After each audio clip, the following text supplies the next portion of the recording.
सन 1921 उस समय डायबिटीज के लिए सिर्फ एक ट्रीटमेंट था, खाना कम खाना।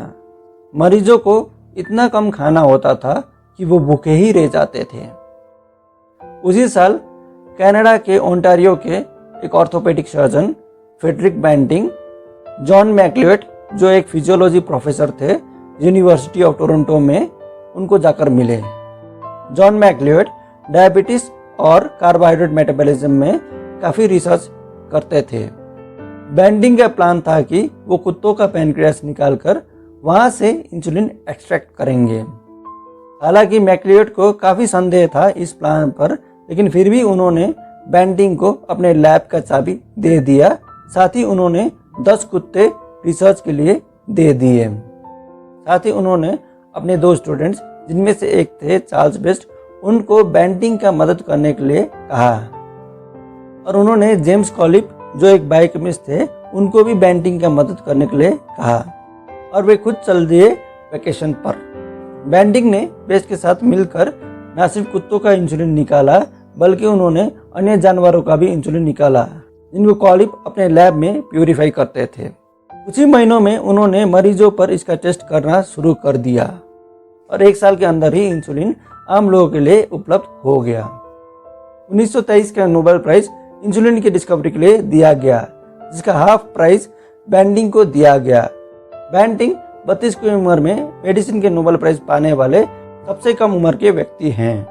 अभी आप कंफ्यूज होंगे कि उनसे 8 साल छोटे बेस्ट, वो सबसे कम उम्र के नोबेल प्राइज पाने वाले व्यक्ति क्यों नहीं हैं। इंसुलिन का डिस्कवरी का नोबेल प्राइज का दूसरा हाफ बेस्ट को मिला ही नहीं, वो मिला जॉन मैक्लियोड को। हेलो एवरीवन, मैं डॉक्टर सुभाष छेत्री हूँ और इस वीडियो में हम safe and effective use of insulin के बारे में बात करेंगे, यानी कि साइड इफेक्ट को कम से कम करके इफेक्ट को ज्यादा से ज्यादा करना। साधारण भाषा में ग्लूकोज का सही कंट्रोल कर हाइपोग्लाइसीमिया, जो लो ग्लूकोज का कंडीशन है, या फिर हाइपरग्लाइसीमिया, जो अत्यधिक ग्लूकोज का कंडीशन है, उसको प्रिवेंट करना। इंसुलिन दोनों तरह के डायबिटीज यानी कि टाइप 1 और अनकंट्रोल टाइप 2 दोनों में ही उपयोगी है। टाइप 1 और टाइप 2 डायबिटीज के बारे में मैंने एक पुराने वीडियो में बताया था, जिसका लिंक इस वीडियो के अंत में होगा। इंसुलिन 4 तरह के होते हैं: rapid acting, short acting, intermediate acting और लॉन्ग एक्टिंग। रैपिड एक्टिंग 5 से 10 मिनट में काम करना शुरू करते हैं और इनका एक्शन आधा घंटे से 1.5 घंटे तक होता है। शॉर्ट एक्टिंग आधा घंटे से 1 घंटे में काम करना शुरू करते हैं और इनका एक्शन 2 से 3 घंटे तक होता है। इंटरमीडिएट एक्टिंग और लॉन्ग एक्टिंग का एक्शन 1 से 3 घंटे में होता है और इनका एक्शन 4 घंटे से 24 घंटे तक रहता है। रैपिड एक्टिंग का ब्रांड नेम का एग्जांपल है हुमेलॉग, शॉर्ट एक्टिंग का एक्ट रैपिड, इंटरमीडिएट एक्टिंग का ह्यूम इंसुलिन यू और लॉन्ग एक्टिंग का एंटस। शॉर्ट एक्टिंग और इंटरमीडिएट एक्टिंग का मिक्सचर का एक ब्रांड आता है, जिसका नाम है मिक्सटार्ड। जब भी हम खाना खाते हैं तो खून में ग्लूकोज लेवल बहुत ज़्यादा बढ़ जाता है और डायबिटीज़ में तो ये काफ़ी ज़्यादा बढ़ जाता है, जिसका कंट्रोल रैपिड एक्टिंग और शॉर्ट एक्टिंग करता है। शॉर्ट एक्टिंग खाना खाने से आधा घंटा पहले लेना होता है, वहीं रैपिड एक्टिंग 10 या 15 मिनट पहले ले सकते हैं। यदि आप इंसुलिन लेना भूल गए तो खाना खाने के बाद भी रैपिड एक्टिंग इंसुलिन ले सकते हैं। इंटरमीडिएट और लॉन्ग एक्टिंग इंसुलिन दिन भर जो baseline level of blood glucose है उसको कंट्रोल में रखता है। इंसुलिन 4 तरीकों से लिया जा सकता है: सिरिंज, पेन, पंप या इनहेलर। सिरिंज और पेन सबसे आम है। हालांकि पंप वाला इंसुलिन ग्लूकोज को काफ़ी अच्छी तरीके से कंट्रोल करता है। इनहेलर इंसुलिन अमेरिका में 2 ब्रांड में अवेलेबल है और फ्यूचर में ये भारत में भी अवेलेबल होगा। इन सारी इंसुलिन लेने के तरकीब में क्या अंतर है, मैं फ्यूचर के वीडियो में बताऊंगा।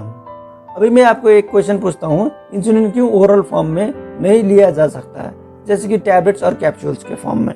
अगर इस तरह से मिलता तो लेना काफ़ी आसान होता। इंसुलिन दिन में मिनिमम 3 डोज में लिया जाता है, जो ब्लड शुगर के लेवल के अनुसार होता है। डोजिंग के लिए आप अपने डॉक्टर से कंसल्ट करिएगा। अपने डायबिटीज़ का खुद ही जिम्मेवारी लें और घर पे खुद ही ब्लड शुगर चेक करें और खुद ही इंसुलिन लें। जब भी आप बीमार पड़े तब भी आपको ब्लड शुगर का चेकअप करना होगा और तब भी आपको इंसुलिन नियमित रूप से लेना होगा, भले ही आप कुछ भी नहीं खा रहे हो और भले ही आप वॉमिट कर रहे हो, क्योंकि बीमारी के दौरान सीरियस डायबिटीज यानी कि डायबिटिक कीटोएसिडोसिस हो सकता है। इंसुलिन सबक्यूटेनियस इंजेक्शन के रूप में दिया जाता है, जो स्किन के जस्ट नीचे दिया जाता है। यदि आप एडल्ट है तो अपना इंजेक्शन खुद ही लें। यदि घर पे कोई बच्चा है और उसको डायबिटीज है तो आपको उसको इंजेक्शन देना होगा। इंसुलिन लेने के लिए सबसे आम जगह है पेट में, लेकिन नाभि के 2 सेंटीमीटर आसपास आपको इंसुलिन नहीं लेना चाहिए। इसके अलावा थाई में, अपर आर्म में और बटक्स में इंसुलिन लिया जा सकता है। इंसुलिन को एक ही साइड पे अलग अलग जगह पर लेकर रोटेट करना चाहिए कुछ हफ्तों तक, और कुछ हफ्तों के बाद अन्य साइड पे लेना चाहिए। दिन भर में आपको पेट में अलग अलग जगह पर लेना चाहिए कुछ हफ्तों के लिए, और कुछ हफ्तों के बाद आपको थाई में लेना चाहिए, और उसके बाद अपर आर्म में, और उसके बाद बटक्स में। इससे ग्लूकोज का सटीक कंट्रोल होता है और लिपोडिस्ट्रोफी नाम की कंडीशन से बचा जा सकता है। इंसुलिन को ठंडी जगह पर रखना चाहिए, जैसे कि फ्रिज। यदि आपके घर में फ्रिज नहीं है तो आपको इसे मटके के अंदर रखना चाहिए। इंसुलिन को कभी गर्म जगह पर नहीं रखना चाहिए और ऐसी जगह पर नहीं रखना चाहिए जहाँ पर धूप आती है। वहीं इंसुलिन को कभी आइस में भी नहीं रखना चाहिए, इसलिए इंसुलिन को कभी भी फ्रिज के फ्रीजर कंपार्टमेंट में नहीं रखना चाहिए। डायबिटीज शरीर के सभी अंगों पर नुकसान पहुंचाता है, लेकिन यदि आप अच्छा खाना खाते हो, नियमित एक्सरसाइज करते हो और डायबिटीज की दवाई लेते हो, और कुछ लोगों में इंसुलिन से डायबिटीज का अच्छा कंट्रोल पाया जा सकता है, जिससे आप नॉर्मल लाइफ जी सकते हैं, जैसे कि इन लोगों ने किया है। बैंटिंग ने नोबेल प्राइज का प्राइज मनी का अपना शेयर का हाफ बेस्ट को दिया, वहीं मैक्लियोड ने अपना शेयर का हाफ कोलिप को दिया। 1972 में नोबेल प्राइज कमेटी ने यह माना कि इंसुलिन डिस्कवरी के नोबेल प्राइज के विनर घोषित करते हुए उनसे बहुत बड़ी गलती हुई है। बेस्ट को भी नोबेल प्राइज मिलना चाहिए था। बेस्ट को 1950 में भी अन्य टॉपिक में नोबेल प्राइज के लिए नॉमिनेट किया गया था, लेकिन इस बार भी उन्हें नोबेल प्राइज नहीं मिला। बैंटिंग, बेस्ट और कोलिप ने इंसुलिन का पेटेंट सिर्फ $1 ईच के प्राइस पर बेचा था, क्योंकि उन्होंने इंसुलिन का पेटेंट इतने कम प्राइस में बेचा था। इंसुलिन अभी कम प्राइस पे अवेलेबल है, हालांकि ये प्राइस भी आम लोगों के लिए काफ़ी ज़्यादा हो सकता है, लेकिन यदि ये लोग पेटेंट का सही प्राइस लेते तो इसका प्राइस और भी ज़्यादा होता और सिर्फ अमीर लोग इंसुलिन को अफोर्ड कर पाते। बैंटिंग ने यह भी बोला था कि insulin belongs to the world, not to me. ध्यान रखें कि बैंटिंग उतना अमीर नहीं थे, हालांकि वे अपने टाउन ओंटारियो के लौते ऑर्थोपेडिक सर्जन थे। उनके पास उतना ज़्यादा पेशेंट नहीं आते थे, इसलिए उनका इनकम बहुत ज़्यादा नहीं था।